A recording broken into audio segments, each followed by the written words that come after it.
I spent my whole life losing to my younger sister. She stole the attention, the praise, our family's affection, and I learned to survive by pretending it didn't hurt. Then I met Callum Vane, the coldest millionaire in Boston, and for the first time I felt like someone was choosing me without comparing me to anyone. But it all ended at a gala, because Sienna crossed the ballroom, held his face, and kissed him slowly right in front of me while she looked straight at me. That night, I lost the man I loved, and I decided to destroy everything he'd spent years building. Hi, I'm Kay. A special shout out to those of you watching Book 1 for free here on the My Stories platform, completely ad-free and uninterrupted. Chapter 1. The Crisis Isn't His. 7:40 in the morning, and my apartment in Beacon Hill smelled like reheated coffee and a decision already made. I tightened the belt knot of my coat in front of the hallway mirror, checked the briefcase, checked the phone, checked my expression. Everything in place. I'm 28 years old, and I've spent nearly a decade saving the reputations of companies that got themselves into trouble too big for their own size. I can say with some authority that very rich men have a specific way of panicking. They fake calm, they buy new suits, schedule meetings too early, let silence do the work that courage should be doing. The Vane Group had hired the wrong kind of calm. I went down the 3 flights of stairs because the building's elevator was too theatrical for the hour, hailed a cab on the corner, and gave the address of the headquarters in Back Bay. The driver whistled. "Why, you work there?" "Today, yes," I answered. He looked at me in the rear view, decided I wasn't the kind of passenger who chats before 8, and left me alone. I rested my head against the cold glass and watched Boston pass by in blurs of glass, brick, and November fog. The lobby of the Vane Group headquarters was an exercise in calculated intimidation. Soaring ceilings, marble polished until it mirrored visitors, fear, security dressed like 5-star hotel receptionists, and an entire wall of black and white photos of the historic hotels the group had restored in Boston, New York, and Montreal. It smelled of expensive lily and furniture wax. I crossed to the executive elevator and showed my temporary badge. The woman at the desk smiled a little too professionally for someone who had just watched the news. 35. The elevator rose without sounds, without music, without apologies. The executive conference room took up half the floor, an oval table of dark wood, floor-to-ceiling glass facing the Charles River, and 6 men already seated in suit jackets. I recognized 2 from social media, 3 from the file I'd received on Friday, and 1 from the face of someone who'd been caught at something. Callum Vane's seat, at the head, was empty. I set my briefcase on the table and didn't even sit down. "Good morning. Before any of you lean over this table to explain to me what a crisis is, let it be noted that I read the material sent yesterday. I read the material you didn't send yesterday, and I read the 6 o'clock news. I can begin." The white-haired man on the left, chief financial officer according to the org chart, opened his mouth. "Miss Whitlock, with all due respect, before we discuss any strategy, perhaps it would be prudent to wait for Mr. Vane to—" "Mr. Vane is 17 minutes late." I looked at my watch. 18. "If we want to wait, we wait. But while this room waits, 3 stories have gone up. 2 investors have called the group's financial department, and the New York operation lost a corporate booking that cost more than my hiring did. Would you gentlemen prefer to wait?" Silence. One of the directors adjusted the wedding band on his finger, not realizing the gesture gave away his discomfort. The general counsel tried. "The accusation involves an old project, and the investigation is in a preliminary phase. I see no reason for alarm. The investigation is in a preliminary phase for you gentlemen. For the press, it's in a headline phase. The 2 move at different speeds, and the second one usually wins." I pulled 3 sheets from the briefcase and pushed them across the glass. Page 1, the timeline of the project in question. Page 2, the list of side contracts nobody sent me and that I found on my own in half an hour. Page 3, the names of the 6 journalists who will be writing about you over the next 72 hours, ranked by how likely they are to be cruel. The third man, internal communications, still tried. "Miss, do you think you can just walk in here and—" Yes, that was when the door opened. Callum Vane walked in without hurry, without apologizing for being late, with the calm of a man who had decided that lateness was part of his strategy, not mine. 34 years old, an impeccable dark suit, no tie, gray eyes that looked like they'd been rinsed in cold water early that morning. He measured me from the door to the chair. I measured him from the chair to the door, and the rest of the room became scenery. I felt, without wanting to feel it, that the air had changed temperature. "Miss Whitlock, Mr. Vane, I see you started without me. I saw that you preferred it that way." He sat, folded his hands on the table, long fingers, a discreet ring on his left pinky that I registered without weight, the way you register any detail about a new man in the room. The entire board, which 5 minutes earlier had been trying to walk all over me, shrank half a centimeter into the upholstery. Go on. I went on. I said what I would do in the first 48 hours, what I would need from them, and what I would not tolerate. When I got to the part about not tolerating, I looked straight at Callum. I'm going to need full access to the contracts of the old project. Originals, not the sanitized versions floating around here as PDFs. The room stopped breathing. Callum watched me for 3 seconds. It didn't seem like hesitation. It seemed like calculation. Something in his pause had the texture of a man who had already decided before the room noticed. Halden, he said, without turning his head toward the man beside him, a lean fellow with discreet glasses. I deduced was the group's minority partner and attorney. Release the originals today.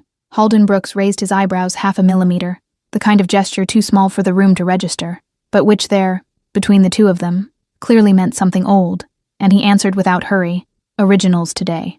Noted. Do you also want my soul pawned at a notary's? Or shall we leave it there? Leave it there, said Callum. The board breathed again. The meeting continued.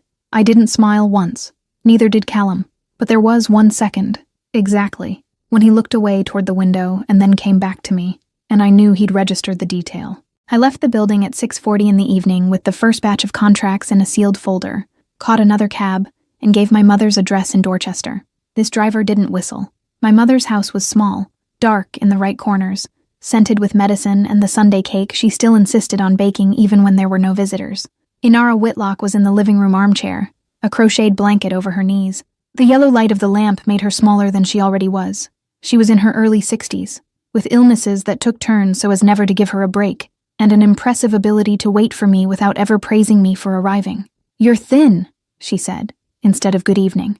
I've been working again until this hour. I sat on the edge of the sofa, took off my shoes. The carpet was worn in the spot where my father used to rest his feet, years ago, and no one ever replaced it. She watched me as if searching for a flaw she could fix with a sentence. She found one. And Sienna? I looked at the turned-off television, counted to 3 in my head, and answered in the voice I reserve for board meetings. She's fine, I think. You think? You don't talk to your sister. We see each other when we see each other, Mom. She called yesterday crying. Said she's all alone. She's always alone, Mom, and never is. My mother pressed her mouth into a thin line and changed the subject, the way she'd changed it since I was 16, pretending I had been rude so she wouldn't have to admit I had been honest. We ate lukewarm soup at a Formica table that knew my teenage elbows. We didn't talk about Sienna again. When I got up to leave, she held me by the wrist for 2 seconds, 2 seconds longer than she usually did, and said I should take care of myself. I take care of myself. Mom, take care of your sister, too. I left. I closed the door behind me with the care of someone closing a safe. Outside, the November air in Dorchester smelled of wet leaves and childhood. I opened the cab app, waited leaning against the gate, feeling the cold iron seep through the fabric of my coat. My phone buzzed. Notification. A message from an unknown number, but I recognized the style before even opening it. Heard you're working for an interesting man. We need to catch up, sis. I stared at the screen until the cab pulled up in front of the house, and got in without answering. Chapter 2. Coffee with no sugar and no warning. Wednesday, 10:10 at night, and I was walking into Callum Vane's executive office without knocking. Knocking would mean asking permission, and I wasn't there for that. The double doors gave way in silence, as if they too knew that hour couldn't bear noise. The entire floor had changed shifts hours earlier, and the only light on the 35th floor was the lamp over his desk, an amber cone that carved out half the room and left the rest to the dark blue of the glass facing the river. It smelled of paper, new leather, and a woody cologne I'd already learned to recognize without meaning to.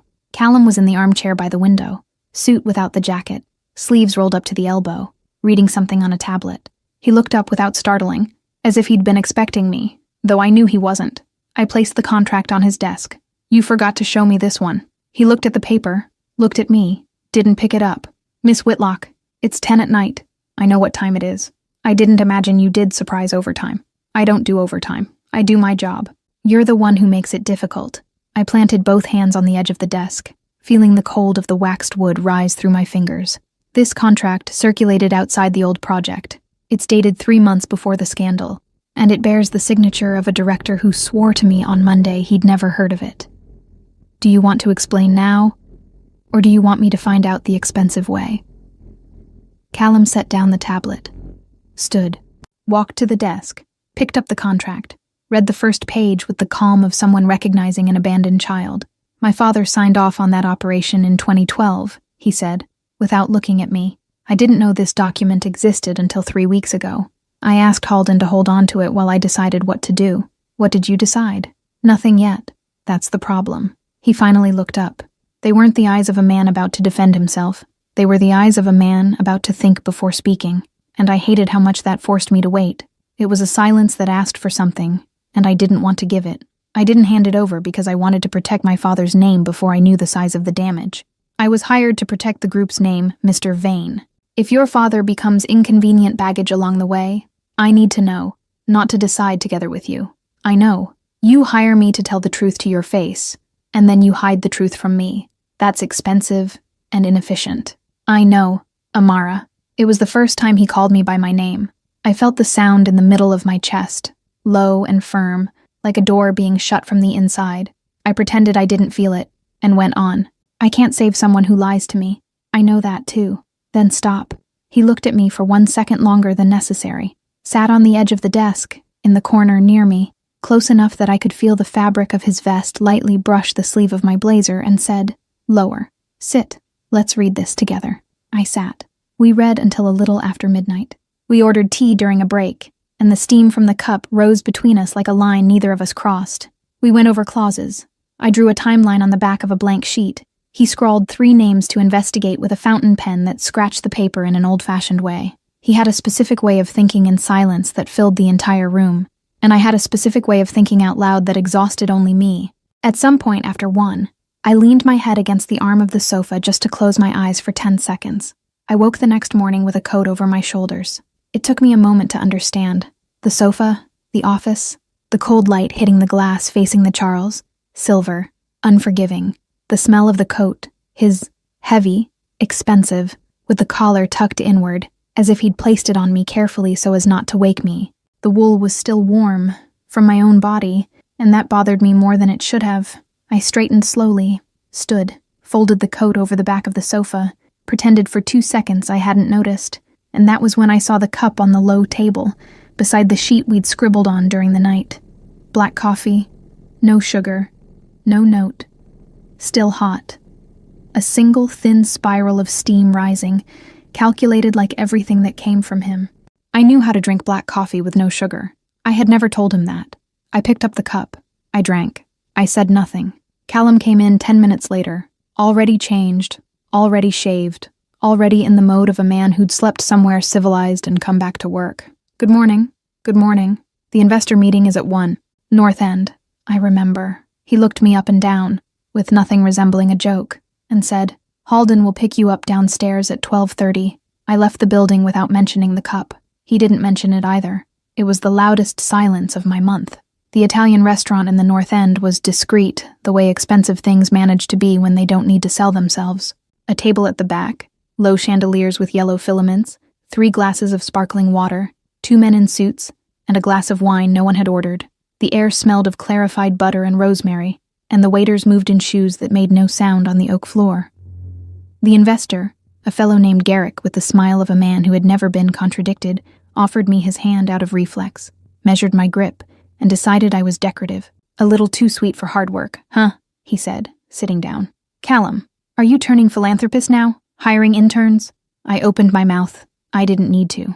Callum, who had just sat down, folded his napkin in his lap with the same calm with which he opened rotten contracts, and answered without looking at Garrick. "Miss Whitlock is leading the group's containment operation. If you don't respect her, you don't respect this table. Meeting's over." "Callum." It was over. Garrick. "Good afternoon." We stood. Halden, who had come in 2 minutes earlier and seated himself a table behind, stood too, gave a nod to the waiter, left bills on the table that probably covered a week's meals, and followed us out to the sidewalk.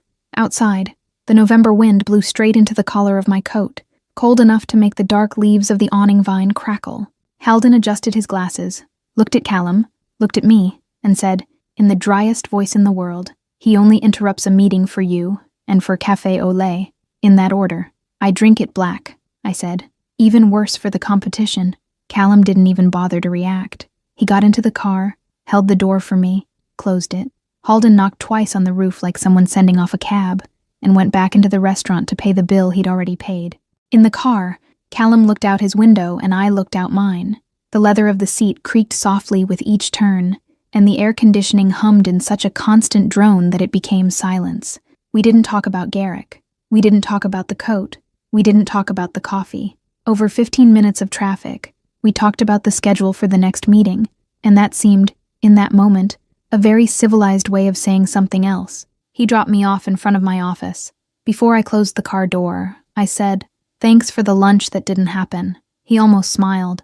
It was a minimal movement at the corner of his mouth, the kind I only noticed because I was already looking too much. Next time, Mr. Garrick is Mr. Marlowe.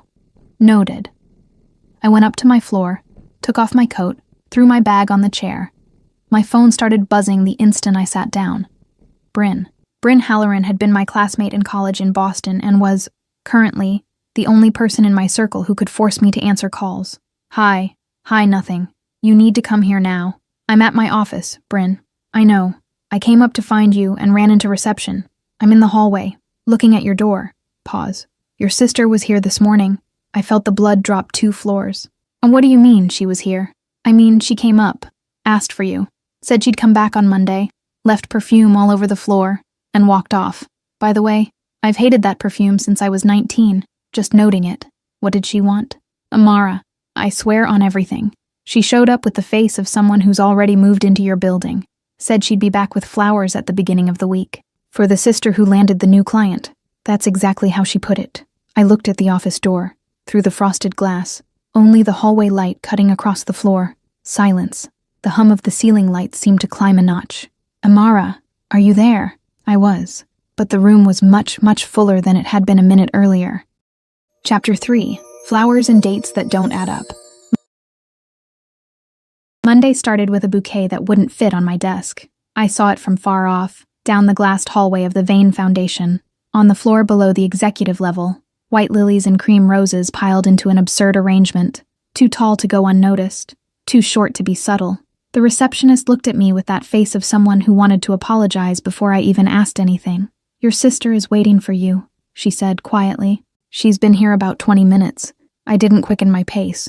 I didn't give Sienna the pleasure of seeing me in a hurry. When I pushed open my office door, she was sitting in my chair, not the visitor's chair, mine, legs crossed, a milk-colored dress, hair loose, falling in a way that took a long time to achieve. She smiled at me as if she were the hostess of my own floor.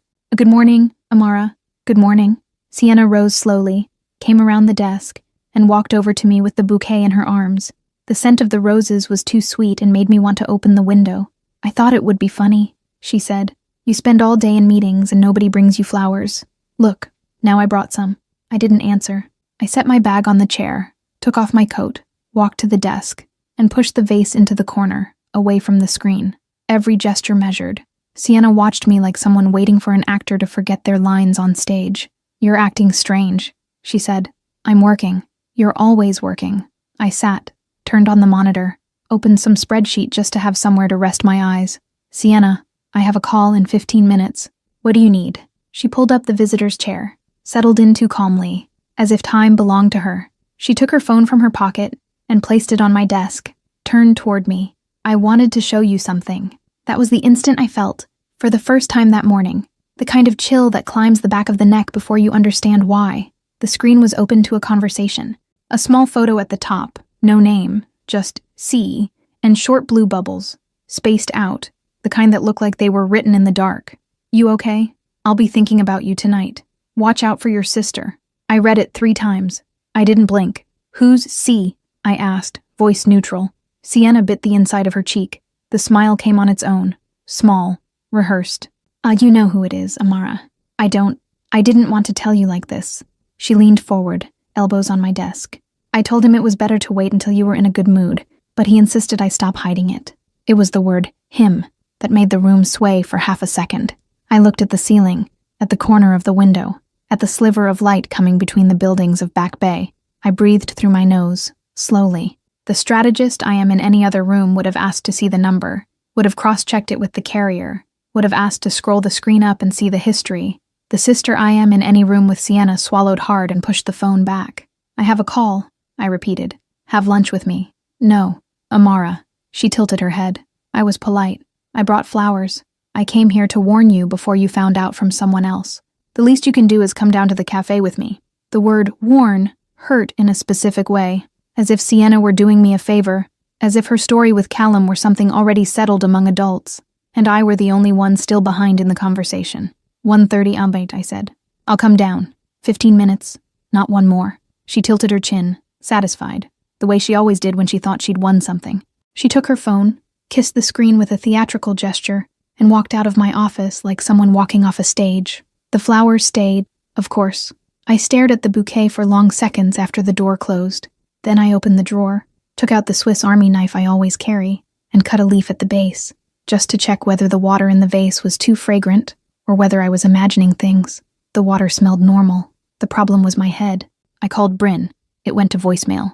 I sent a message. Need you tonight. Bring wine or a scalpel. Doesn't matter. I went back to the spreadsheet. I didn't see a single line. At 1:30 I was at the ground floor cafe, corner table, back to the door. Sienna arrived 5 minutes later, hidden behind enormous sunglasses, with the face of someone being followed by imaginary paparazzi. She sat across from me, removed the glasses with a slow gesture, and that was when I saw it. The necklace. It fell in 2 thin loops down to the base of her throat, a gold chain so clean it looked fresh out of the box. At the end, a single small, dark stone, set in a discreet bezel. I recognized the jewelry house from far off. It's the one the Vane Group uses for official gifts. Sienna noticed my gaze before I could disguise it. Pretty, isn't it? She ran her fingers along the chain, slowly. I didn't even want to accept it.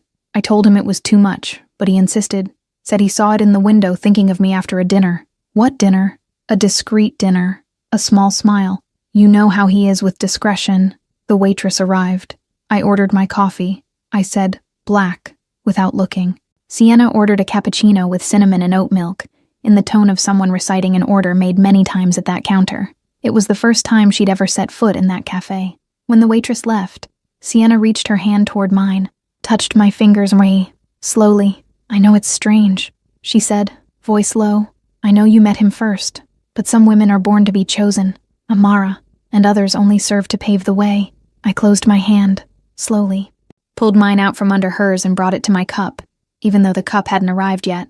Did you hear that line somewhere? I said. Or did you make it up just now? Sienna laughed, surprised. That laugh she has when she thinks she's winning. I love you, sister. That's all I came to tell you. I looked at my watch. 11 minutes left. In that moment, any reasonable person would have cross-checked the dates. I work with this. I make a living finding out when a signature doesn't match the calendar, when an email was backdated, when a supposed discreet dinner couldn't have happened because the person was in another time zone. I'm paid to spot those cracks in strangers. I should have spotted it with Sienna in 3 minutes.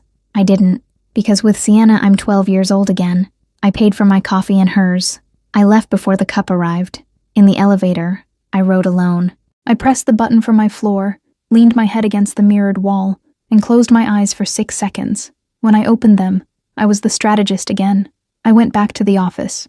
I threw the whole bouquet into the big bin in the hallway, without ceremony, and went back to the monitor. Wednesday night, I was in a black dress in a narrow gallery on Newbury Street, a smaller Vane Group charity event, the kind that exists to get a press badge photo and renew goodwill among sponsors. I arrived by car with the company driver. I crossed the high-ceilinged hall, took a glass of sparkling wine from a passing tray, and positioned myself in the corner of the second room, where the lighting fell warm over a bronze sculpture. Callum saw me before I saw him. I felt it, by the shift in the flow of people around me. He was crossing the hall directly, and a few investors instinctively stepped back, as if calculating that he was busy. When he stopped beside me, he didn't greet me. He just handed me a glass of sparkling water, in silence, and took a sip of his whiskey. You look pale, he said, quietly. I'm tired. You're not tired. I looked ahead, at the sculpture, polished bronze gleaming in the warm light. There's a room behind that wall, he said.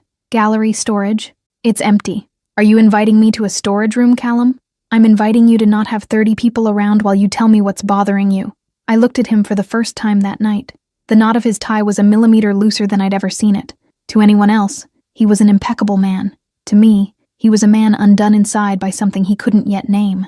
I walked ahead. He came behind without touching me. The back room smelled of sawdust and paint. A single low yellow bulb, wooden crates stacked. Behind a square pillar, in the corner, the sound of the hall arrived muffled, as if from another floor. I rested the base of my glass against the pillar. He stopped in front of me. Too close. Talk, he said. There's nothing to talk about. Amara, Callum. He tilted his face. I tilted mine. The distance between us grew small in a way that no longer let us pretend it was work talk. I felt the heat of his skin before I smelled the whiskey, and the smell of the whiskey before I felt his hand rise slowly along the side of my elbow. Can I ask you something? He murmured. Before I could answer, 2 flashes burst from the other side of the pillar. Laughter. Voices of society column photographers wandering into the wrong room by mistake. He stepped back. I stepped back twice. The glass touched the pillar with a low metallic clink. I left first, going around the crates. I crossed the gallery without looking back. At the exit, somewhere on the mezzanine, I saw the milk-colored dress. Sienna was across the hall, leaning against a column, drink in hand, eyes fixed on me. She wasn't on the guest list. I knew, because I'd reviewed the list that morning. She'd gotten in somehow, as if she knew exactly where I was coming from. I went down the stairs, called for the car, didn't wait to say goodbye. At home, Thursday night, I couldn't sleep. I sat at the living room table, opened the laptop, and went straight to the Foundation's server history. I matched the logs against the times on my calendar. 3 files opened outside my shift. One of them was the Vane Group's internal events schedule spreadsheet, with the guest list, vendor list, table assignments, everything. Another was the folder with old press conference photos. The third was a document of mine, personal, notes I'd made about Callum during the first weeks, comments about his routine, about what he usually drank, about the restaurants he frequented. Nothing intimate. It was work, but it was mine. I didn't connect it to Sienna. For some reason, not yet. Bryn showed up around midnight, with wine and 2 takeout containers of Thai food. She dropped the bags on the counter and looked at me like someone checking the temperature of an oven. "You've got the face of someone who saw a ghost and wants to apologize to the ghost," she said. "There's a sister who showed up at the office with a bouquet that was too big." Bryn Halloran reads the room. She kicked off her shoes in the middle of the living room, opened the first bottle, filled 2 glasses. Either she's diabolical or you're paranoid, and either way I get a drink out of it. I laughed without meaning to. I pushed the laptop to the middle of the counter and showed her the photo. It was one of those manipulated photos. Sienna had pushed her phone across the cafe table, left it unlocked by carelessness, while she looked for her lipstick in her bag, and I had, without thinking, sent the image to my own number before she looked back at the screen. Callum at a restaurant table, a dark coat over the back of the chair. There was no visible date. The angle cut the other person out of the frame. You could only see the sleeve of a white blouse. Bryn looked, brought her face closer, zoomed out, zoomed in again. "This blazer," she said, slowly. "I saw a client of mine close a contract last week wearing exactly this double stitching on the lapel. New collection. It just hit the stores." "When?" "Last week." I looked at the screen. The photo, according to Sienna, was from a discreet dinner at least a month earlier. I stood slowly, walked to the window. The light from the buildings of Beacon Hill landed in quiet points on the glass. Bryn followed me with her eyes. "Amara." The dates don't add up. I saw. And I gripped the glass in my fingers, looked at the reflection of my own face in the dark glass, and for a very brief instant I thought I was seeing Sienna looking back, and I'm not going to be able to sleep. Chapter 4, 3 Seconds in the Ballroom. I was buttoning the last button at the nape of my dress when the phone rang. Saturday, a little before 9 in the evening. The hotel car had been waiting downstairs for 5 minutes. I already had 1 earring in, my hair pinned in a low bun, my mouth painted a red I'd chosen as armor, my breathing almost in place. I looked at the name on the screen and almost let it ring until it dropped. But some part of me, the part that was still a sister before being anything else, answered. "Sienna, are you going?" Her voice came sweet, low, with a smile behind it. "Are you going to the gala? Why are you calling me now? I wanted to hear you first." "Before what?" There was a pause. I heard her breathing, slow, on the other end. I thought she was locked in a bathroom, somewhere. The thin echo of the sound confirmed the tile, the closed door, the premeditated whisper. "Amara." She whispered my name like someone drawing a word in the sand. Some women are born to be chosen. Others only serve to pave the way. I said nothing. I fixed the second earring. I looked in the mirror. The woman reflected didn't tremble. "Good night, Sienna." I hung up before she could answer. I grabbed the small bag, took the elevator down, crossed the lobby of my Beacon Hill building with firm steps. The doorman opened the glass door and wished me a good night I couldn't return. The driver opened the car door. I got in without looking at him. The car moved from Beacon Hill toward Back Bay as if crossing a city I didn't know, even though I'd lived there for years. The new leather smell of the seat mixed with the woody perfume I'd put on my wrist. The shop windows passed by gleaming, cold, indifferent. The historic Vane Group Hotel in Back Bay has a stone facade that seems to hold up the entire block. A cream marble lobby, a central chandelier, the expensive silence of a place where everything was already decided by other people long ago. I got out of the car, climbed the 3 steps, handed off my coat at the cloakroom, and crossed the lobby like someone crossing a courtroom. The interior temperature was exactly 1 degree below comfortable, calculated to keep everyone a little more alert than they'd like. The main ballroom was already full. I saw Callum before he saw me. He was on the other side, leaning against one of the columns, talking to 2 men in tuxedos. His posture shifted half a second after I walked in, shoulders back, chin rising a millimeter. He'd felt me come in before he saw me. I felt the same. I didn't lower my gaze.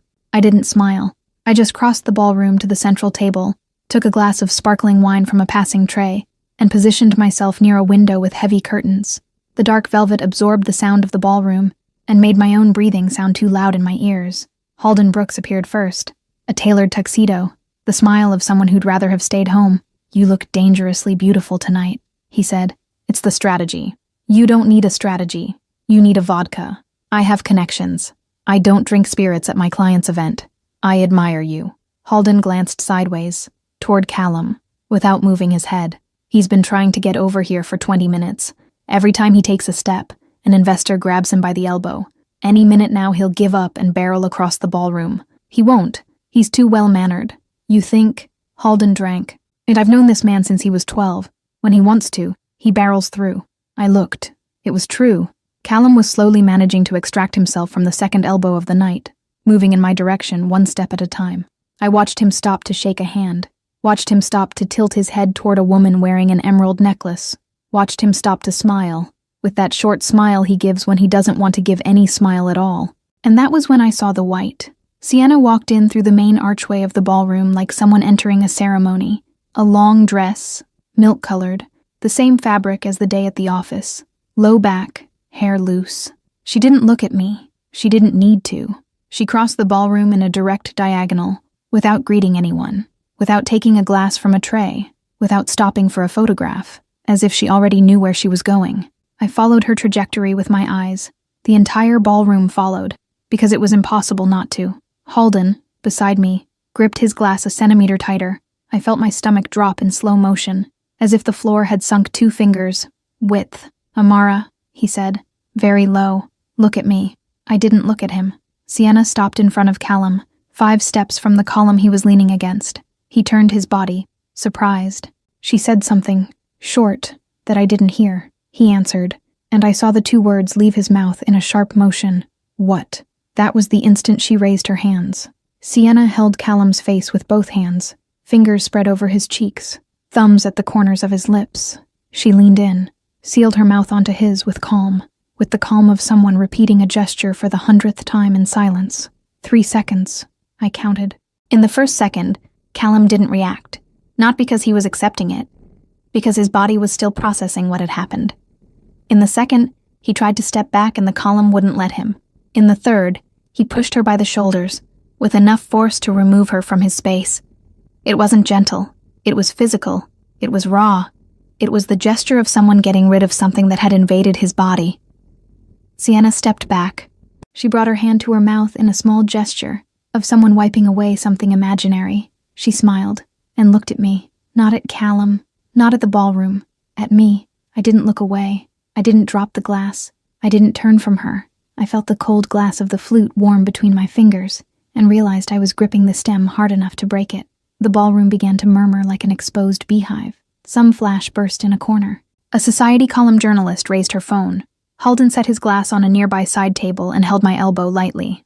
"Amara, let's leave through the service hallway. Now." Callum started walking in my direction. He crossed the space with that direct stride Halden had described. The investor stepped aside, not daring to grab him this time. His face was white, his gaze fixed on me, his mouth pressed tight as if swallowing 30 sentences at once. I turned my face away before he reached me. I drank the last sip of my glass. I set the base on the tray of a passing waiter. I tilted my head toward Halden in a sign of accepting the exit, and I crossed the ballroom with a straight back, without running, without failing to greet 2 people along the way, without showing anything that could feed a headline the next day. Halden led me down a staff hallway behind the kitchen. It smelled of warm bread and floor wax. We crossed a double door, went out through a side door that opened onto a narrow alley lit by a single lamppost. The November air hit my bare shoulders and was almost a relief, because it reminded me I still had skin. The hotel car was already there. Halden had spoken to someone along the way without my noticing. He wanted to come, Halden said, holding the car door open. I stopped him. He can't go after you in front of 50 cameras tonight. You know that. I know. Amara. I looked at him. For the first time since the earring, I really looked at someone. I'm not going to cry now, I said, voice firm. I'll cry later. You tell him I don't want to hear anything tonight. Or tomorrow. I'll decide when myself. Halden nodded once. He didn't try to convince me. It was for that reason, there, in that instant, that I understood I would remember that gesture of his with some tenderness. I got into the car, closed the door, asked the driver to go straight, no scenic route. He understood without asking and took the shortest streets to Beacon Hill. In the back seat, I took the phone out of my bag, opened the screen. Callum was calling. I let it ring. 5 vibrations. 6. 7. When it stopped, I opened the contact list, opened his name, and pressed block this number. The confirmation appeared. I pressed block again. The screen went neutral, as if that man had never existed in my phone. No tears came. I just rested my forehead against the window and watched the sequence of yellow lights of Boston's streets parade backward. The glass was cold enough to remind me I was awake. I thought of the absurd bouquet from Monday. I thought of the small necklace on Sienna's neck. I thought of the blazer sleeve in the manipulated photo, the new collection, the dates that didn't add up, and how I'd seen all of it and hadn't assembled the puzzle in time because, with Sienna, I never got 5 minutes of being a strategist. I always went back to being 12.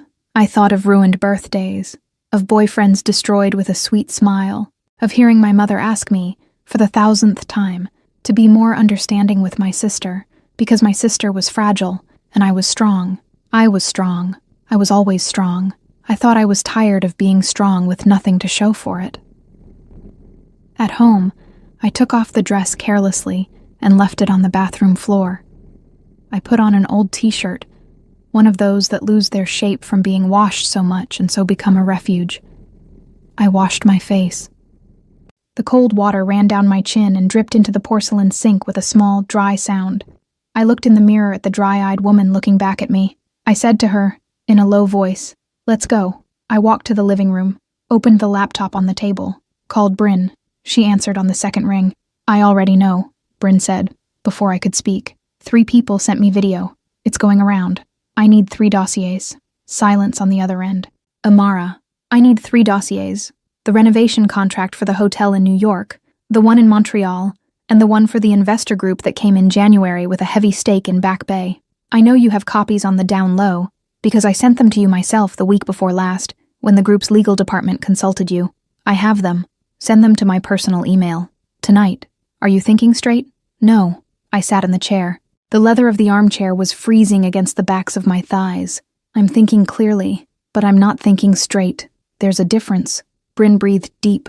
I heard the sound of her closet opening, in some apartment across the city, and the rustle of hangers running along a metal bar. Do you want to destroy the man or the company?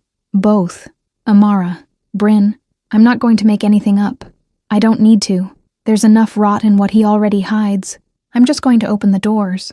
And your sister. I closed my eyes for 2 seconds. Behind my eyelids, I saw again the white of the dress crossing the ballroom. Her, too. Bryn stayed quiet for another moment. Then I heard her keyboard. The dossiers began dropping into my inbox one by one. No comment. No footnote. Just heavy attachments. Dated. With code names no one would understand except me.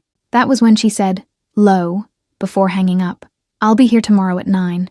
If you still want to do this, we do it together. If you want to sleep and undo it, we undo it together too. You decide. I'm not going to undo it. I know, but I needed to offer." She hung up. I stayed sitting in the living room, the laptop open in front of me, the dossiers open in 3 windows. The bluish glow of the screen was the only light on in the room, and I felt the silence of the apartment like an extra presence. I knew exactly which journalist to send each piece to. I knew in what order to release them. I knew which cafe table near the courthouse to sit at what time, to make it look like the information had come from inside the Vane group, and not from a woman in a black dress who'd left a gala an hour earlier. I looked at the phone screen beside me, the photo of my mother on the lock screen. I thought about calling. I didn't. She would ask about Sienna before asking about me. That night, I didn't have the stomach for that sentence. I looked at the laptop. I began writing the first email to a reporter I'd known for 5 years. A short sentence. No signature. A heavy attachment. Before pressing send, I stopped. I thought of Callum when he pushed Sienna by the shoulders. I thought of his face crossing the ballroom in my direction. I thought of the way he'd handed me the glass of sparkling water at the gallery 3 days earlier, of the coat over my shoulders while I slept on the sofa, of the black coffee with no note left on my desk before a difficult presentation. I thought of how much of that was true, how much of it was construction, how much of it he already knew and had hidden. For one short second, I hesitated. The cursor blinked on the screen, patient, waiting for a choice that wasn't mine. It was only 1 second. I pressed send. I didn't know yet that revenge devours the guilty, but it also devours those who love. Chapter 5. The Truth Worse Than the Betrayal. Monday in the South End was born gray, the way Boston understands gray, that shade of damp steel that made the glass of my office fog up inside and out. I arrived before 9, my hair still pinned in the tense bun from the day before, and a black blouse that looked like a uniform of professional mourning. The building's air conditioning hummed low, and the smell of reheated coffee came from the hallway before the door even opened. Bryn was already sitting at my desk, feet up on the top and 2 cups of coffee resting on the edge, beside a plate with 2 untouched pieces of toast. "Good morning to the woman who's about to torch half the real estate market in the Northeast," she said, without taking her eyes off the tablet. Very romantic. "Shut up and push over the dossier." She pushed it over. 3 thick folders, labeled in her handwriting in red. Back Bay, New York, Montreal. The Vane Group contracts, the rotten alliances, the investors who were just waiting for a crack. I sat, opened the first folder. The bun ached at my scalp, but I didn't let my hair down. Letting my hair down would still be admitting I had a body, and my body, that morning, was just a tool. The sheets were cold between my fingers, and the paper had that faint toner smell that always reminded me of sleepless nights early in my career, when I believed that organizing other people's worlds would protect me from my own. Bryn settled her feet on the floor, stretched her spine. "Amara, look at me." I looked. Her eyes were more serious than usual, without the edge of irony that normally held our conversations together. "You're aiming well," she said, "but there are innocent people in the line of fire. You know that." "I know, and you're going to pull the trigger anyway." "I am." She breathed deep, picked up her coffee. The steam rose between us, thin, and for a second I envied that banal gesture, the possibility of still feeling warmth in something. "Then, at least let me choose the order of the targets." We worked until 2 in the afternoon. I selected what hit Callum directly. Old contracts of his father's, Soren's, which he'd decided to protect out of nostalgia instead of reason. I selected what he'd hidden from me on the Wednesday he caved only after I broke into his office. It was real information. They weren't planted lies. It was the truth he'd preferred to leave sleeping, and I, now, chose to wake one by one with the coldness of someone switching off a ventilator. At noon, the first email went to a reporter at the M. Glober. By late afternoon, the second, Bryn arranged the bridge with a journalist in New York. I didn't cry once. Dry mouth, steady pulse. The email send key pressed with the same calm with which you seal an envelope. I left the office with my coat buttoned up to my neck. The street smelled of wet asphalt and the burnt chestnuts from the corner cart. I walked 2 blocks before catching a cab, because I needed to feel the cold hit some part of me that still responded. On Wednesday, at 3 in the afternoon, I sat in a cafe near the courthouse. The fogged glass of the window turned the people on the sidewalk into dark smudges. The reporter arrived with black gloves and a physical notebook, one of those people who still insist. She checked the copy of the contracts twice, running her thumb along the margins like someone testing whether the paper was real. She looked up. "You know this isn't going to stop where you want it to stop." "I know." She tucked the copies inside her coat, close to her chest. "Headline tomorrow. Maybe tonight. If the editor wants blood." The editor wanted blood. The headline ran that night. By Thursday morning, 3 Vane Group investors requested emergency meetings. 2 canceled contracts. A foundation director was fired without understanding why. Halden Brooks, Callum's partner and childhood friend, sent a short message to my phone. "Yeah, you did it right, but it cost a lot." I didn't answer. I deleted it. Deleting weighed more than pressing send. On Thursday afternoon, sitting in the kitchen of my Beacon Hill apartment, I received a photo from a foundation assistant who'd been let go. Early 20s, a single mother, a baby on her hip, smiling at the camera with the innocence of children who still mistake a flash for a game. Her name had appeared on the list of cuts my revenge forced. She'd never heard of Sienna, of necklaces, of kisses in a ballroom. She just lost her job because I aimed at the wrong person in the wrong building of the wrong story. It was the first time I felt the chill, not in my hands, in my stomach. It climbed up my spine as if someone had opened a window somewhere inside me that I'd sworn I'd sealed. That assistant didn't know Sienna, didn't know necklaces, didn't know ballrooms. She'd taken my fire in another woman's place, and she'd go home without knowing why. I closed the laptop. The low click of the lid sounded louder than it was. At 9 at night, the doorbell rang. Through the half-open door, I saw the dark coat, the tilted shoulder, the posture of a man who'd come on foot from somewhere on the block. Callum. No driver, no security, no phone in his hand. His hair had that slight roughness of someone who'd run his fingers over his head again and again without noticing. I opened the door halfway. "I won't come in if you don't want me to," he said low. But I need to say something, and I'd rather say it looking at you." I looked at the hallway, looked at the entrance rug, opened it wider. He came in, took off his coat slowly, like someone asking permission for his own gesture, and folded the garment over his arm instead of hanging it. His eyes were tired in a way I'd never seen, not in the worst meetings at the start, not on the night he admitted about his father. It was the tiredness of a man who had stopped trying to seem whole. "I was wrong," he said. I said nothing. I leaned against the kitchen counter, the cold marble against the backs of my hands. The refrigerator hummed low, and in some neighboring apartment, a piano played 3 notes and stopped. I was wrong to treat Sienna as an inconvenience, wrong to think silence was protection, wrong to let you discover her approach on your own instead of telling you, from my own mouth, that she'd crossed lines with me several times and I hadn't cut it off in time. He breathed. "And mostly wrong not to tell you anything because I knew what she meant to you. I thought I was sparing you. I was betraying you in a slower way, and maybe a worse one. Did you sleep with her?" The question came out before I allowed it. "No." He didn't look away, didn't blink. Not once. Not a single kiss given by me. Not a single message from me that she didn't invent or steal. I swear on my father's name, and you know the weight that name carries for me. It was the first time he swore on Soren out loud. The word fell between us with an almost physical sound, and I realized he'd kept that vow like someone keeping the last round of ammunition. I gripped the edge of the marble. My fingertips went white. "Why are you here, Callum?" "I burned your contracts. I brought down your board. Why aren't you with the lawyers?" "Because the lawyers are for the Empire." He took a step, stopped. "And the Empire, at this moment, is the last thing that matters to me." The first crack opened inside me without making a sound. It wasn't forgiveness. It was a crack. That was different. He didn't try to touch me. He didn't offer long apologies. He put his coat back on slowly, adjusting the collar with a distracted gesture I'd seen him make before 1,000 meetings, and which now, there, looked like the movement of a man losing his footing. At the door, still with his back to me, he said, "I won't seek you out again. When you want to talk, talk.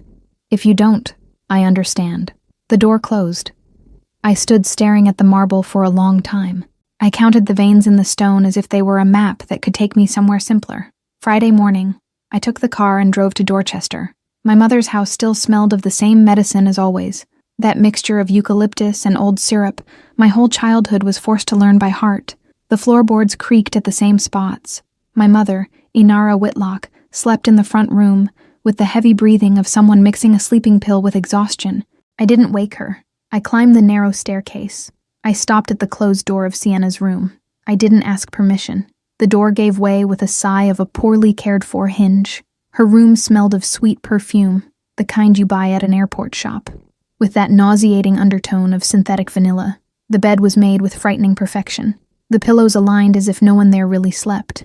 On top of the desk, 3 shoeboxes stacked. Beneath the last box, an old phone, a model from 4 years earlier. The screen cracked in one corner. I turned it on.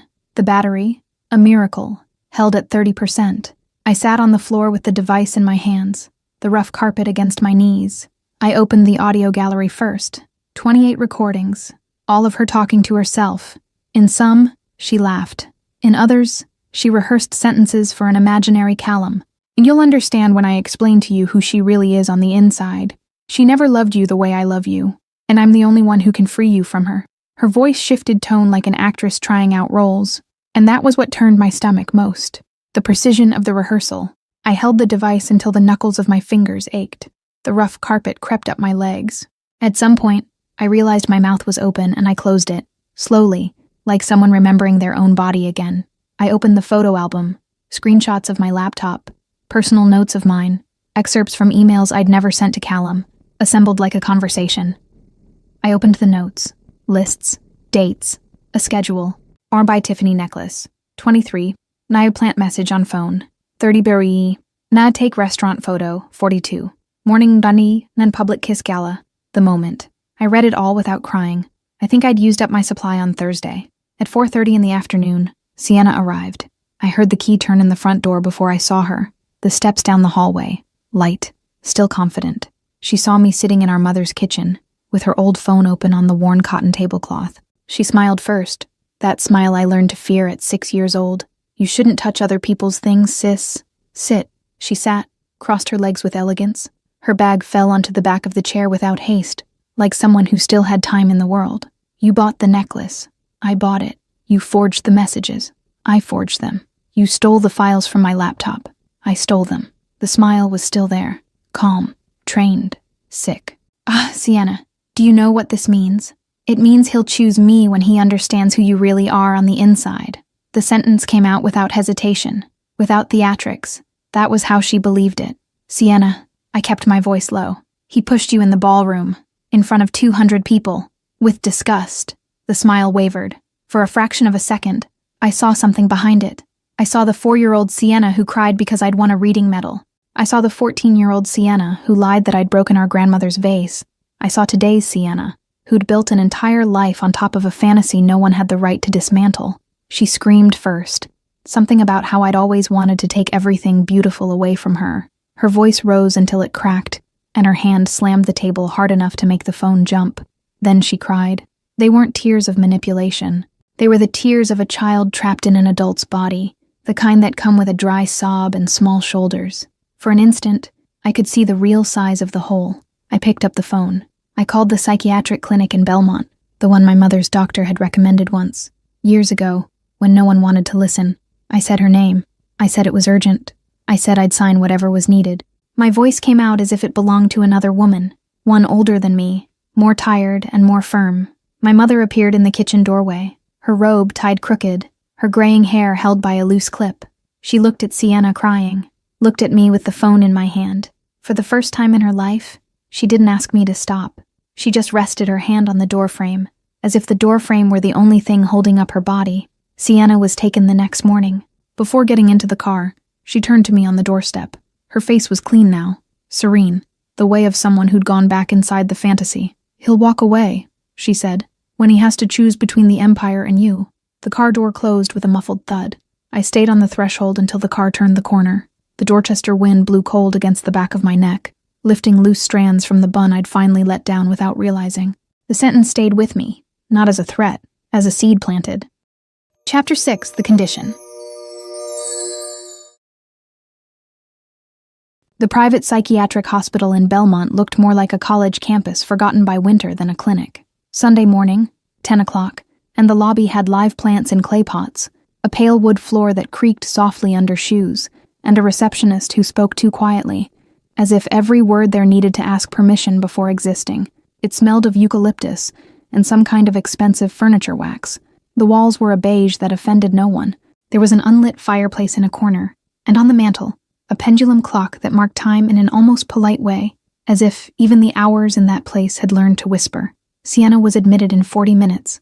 I signed everything in my mother's place, because Inara's hand trembled so badly that the pen kept falling. Each time the silver bic slid onto the carpet, I'd bend down, pick it up, return it to her fingers, and pretend not to see her nails bitten down to the quick. In the end, It was easier for me to take the pen and sign for both of us. My name came from my hand without a single tremor. I didn't know whether that was strength or whether it was something worse. Bryn was beside me. With that kind of silence only an old friend knows how to keep. No hand on the back. No squeeze of the arm. Just presence. It was what I needed and she knew it. On the way out, Bryn offered me her shoulder. Literally. Lean. 5 minutes. Then you go back to being made of iron. I leaned. 5 minutes exactly. Her coat smelled of some old citrus perfume. The kind she bought at the airport and swore she didn't buy at the airport. I felt the rough fabric of her blazer against my cheek and closed my eyes. You know, she said, looking at the parking lot, I don't have a sister. But if I did, and she'd done what yours did, I wouldn't have the courage you had to call the clinic. I'd have let the system take her. I thought about that. And she's my sister. Bryn stayed quiet, a silence that weighed in an honest way, without judgment.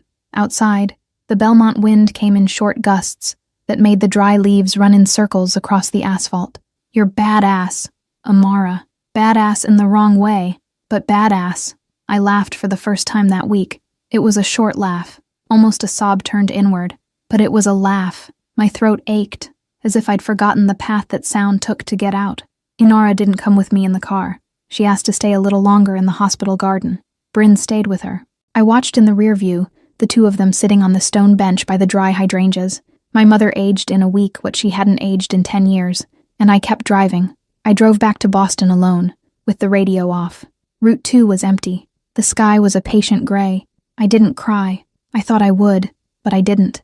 I just drove the car as if driving a car were a form of prayer. The following Wednesday, at 7:30 at night, I walked into the conference room on the 35th floor of the Vane Group headquarters with a black leather folder under my arm.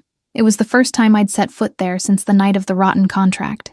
The smell of the carpet was the same, that smell of new fiber mixed with reheated coffee. The view of the skyline was the same, with the John Hancock giving the city's reflection back to itself. I was not the same.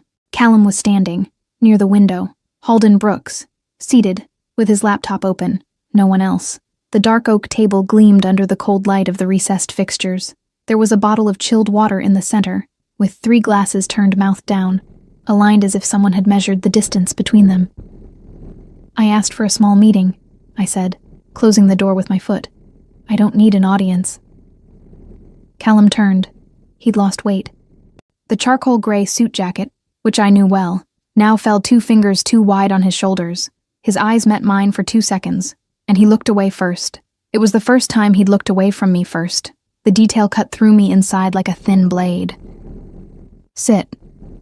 They sat. I opened the folder. The zipper sounded too loud in the silence of the room. I set the reconstruction plan on the table. 18 pages, 3 scenarios, recovery of 4 priority contracts, recall of 8 employees fired as a consequence of my revenge, renegotiation of 2 alliances in Montreal. It was an honest plan. It didn't give everything back. It didn't erase anything, but it was the best thing I knew how to build. Halden leafed through it in silence. The pages made that dry sound of new paper. He stopped on 2, underlined something with his finger, looked up. In how long? 4 months, maybe 5. If the partner here doesn't decide to hide another contract from me again. Halden's eyes flew to Callum.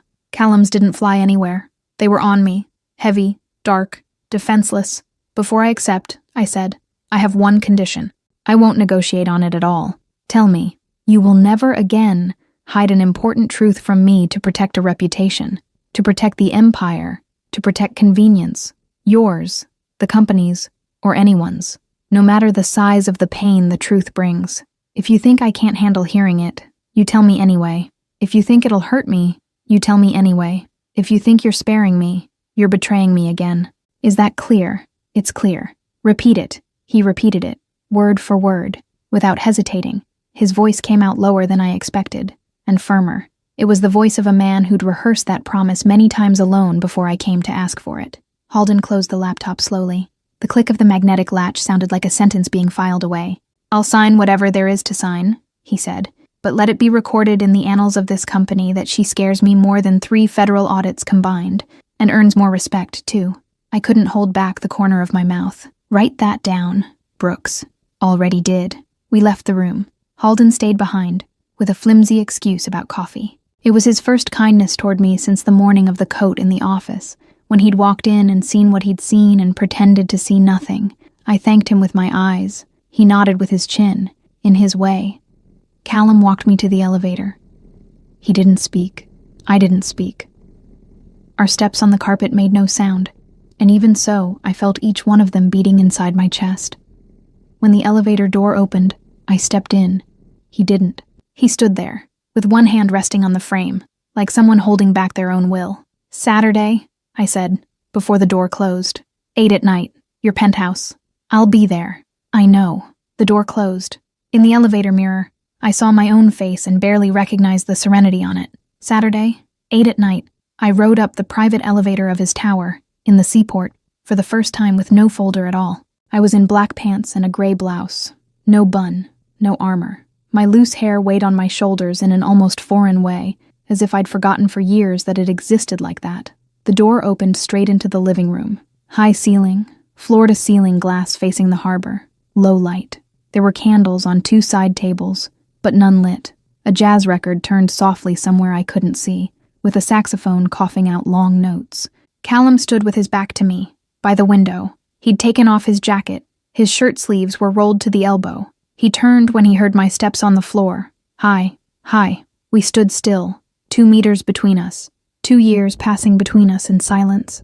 "Have you eaten?" he asked. "Are you asking if I've eaten?" "I am."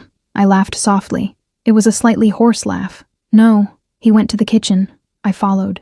The wood floor was warm under my feet. He cut bread, cheese, a piece of fruit. The movements of his hands were precise, but not quick, as if he were buying time inside each gesture. He set it on a board, picked up a bottle of sparkling water, brought it all to the sofa. We ate in silence for 15 minutes, like 2 people who'd forgotten how to eat in front of each other. The cheese was strong, slightly sharp, the bread crunchy outside, still warm inside. Everything had too much flavor for the little hunger I'd brought. Afterward, we talked. I talked about my father, whom I'd never talked about childhood in Dorchester, the windows with plastic taped over them in winter, about the winters with no heater, when my mother would pile our coats over the 2 beds and say it was camping, about the first time I understood Sienna was sick, and the first time I chose not to see it. I talked without crying. He listened without interrupting. At some point, he slid his hand along the back of the sofa and left his fingers near my shoulder, without touching. I was more grateful for that close without touching than I would have been for an embrace. He talked about Soren, about the day he inherited the group at 26, about the first meeting in which he realized he was being tested by men who had been his father's friends, and now wanted his father's place, about the loneliness of having a last name that was a company. He talked about Sienna as the flaw he'd underestimated. He talked about my silence after the gala as the most just punishment he'd ever suffered. His voice broke at a single comma, in the middle of the word punishment, and came back whole right after. "I'm good at 2 things, he said, at some point, with the cup resting on his knees. Buying old buildings and losing people. You taught me I'm bad at the second." I looked at him. The low lamplight caught the right side of his face, left the left in shadow. It was a face I now knew in a way that frightened me. "You didn't lose me, Callum." "I know." He swallowed hard. His Adam's apple rose and fell. "For now." "No, not for now. You didn't lose me because I'm here." He set the cup on the floor. The sound of the porcelain against the wood was small and definitive. He looked at me. He waited. I went to him. The kiss took a long time to arrive and lasted a long time when it did. It wasn't a ballroom kiss. It wasn't an almost kiss behind a pillar. It was the kiss of someone who knows the other's name. He held my face with both hands, his thumbs still at my temples as if asking permission to stay. I rested my forehead against his, and stayed there a while before pulling back to look. His breathing was short. So was mine. "Come," he said. Low. I went. We crossed the hallway holding hands. His fingers were warm, mine cold, and somewhere along the way they evened out. He opened the bedroom door with his shoulder, in his way of opening doors with his shoulder. I went in first. He came in behind. The door closed. Sunday morning, 8:10. I was standing on the balcony facing Boston Harbor, barefoot, in one of his shirts over his pajamas that never got worn. The cold air burned the tip of my nose. The sky had that color Boston only knows how to make in early November, an exhausted blue, beautiful to the point of dying. The balcony floor was smooth stone, freezing under the soles of my feet. I didn't care. Callum appeared with 2 cups, black coffee, no sugar, for both of us. Good memory. Thank you. He rested his elbow on the railing beside mine. His arm was bare to the elbow, his skin raised by the wind, and even so he didn't go back inside for a jacket. We stood looking at the harbor, the cranes, a cargo ship coming in slowly, the sound of the gulls cutting the morning into white pieces. "Someone from Montreal wants to talk to me next week," he said, casual, blowing on his coffee. "I'll have to go for a few days." His voice hardened for half a second. I caught it. It was the word, someone. It was as if he'd passed the word through a filter before letting it out. The steam from his coffee rose straight between us and dissolved. I didn't ask. I drank my coffee with milk. The warm liquid went down my throat and warmed something that had been cold for days. I leaned my shoulder against his. I felt his warmth come through the fabric. "It's fine," I said. He looked at me sideways. "It's fine. It's fine." We stayed there for a good while. The harbor went on existing. The cargo ship went on coming in slowly. On some floor below, someone opened a window and closed it again. I looked at the horizon and thought, without saying it, that maybe there were things he still didn't tell me. Not lies, not betrayals, just names that weighed differently. Someone from Montreal, the caught syllable. I had imposed the condition of the truth. I had repeated the condition. He had repeated the condition back to me in the conference room, word for word, without hesitating. For now, I chose to believe. I chose the black coffee and the shoulder leaning against his, and the cargo ship coming in slowly across the harbor. I chose peace, for now. Hey, Kay here. That's it for book 1. But guess what? Book 2 is already done. You can grab access to it for just a small fee. I thought I finally had everything I'd always dreamed of. The man I loved. The wedding we were planning. And the baby the doctors swore I'd never have. Then the pregnancy turned high risk. Every heartbeat, a countdown. Every appointment, a red alert. While I fought tooth and nail to protect my child, I found the documents. Medical decisions already signed. Emergency plans drawn up without my name. Choices about his life made behind my back. Suddenly, the man who swore to protect me was the greatest danger. Callum, willing to take from me the one thing I'd die for. He wanted this heir more than anything, and I still didn't know why. What if the father of my child became the man I feared most? What if his decisions saved or condemned our baby? What if the truth still hidden was worse than any document? Like I said, that was just a taste of book 2. To watch it uncensored, just click on the first link here in the pinned comment. I'll see you on the other side in a few seconds. Remember, just click on the first link down here in the comments, and book 2 complete, no ads, no interruptions, will already be available for you. It's very simple. Book 2 is something I'm loving making. You're loving it too, so I promise there will be more. It's where you find increasingly spicy stories, a true dark romance. And precisely because this version is getting more and more heated, the video isn't well accepted publicly on YouTube. This closed environment is where I can actually share my essence and where I feel free to do my best work for you. More news coming soon. I'll be waiting for you on the other side.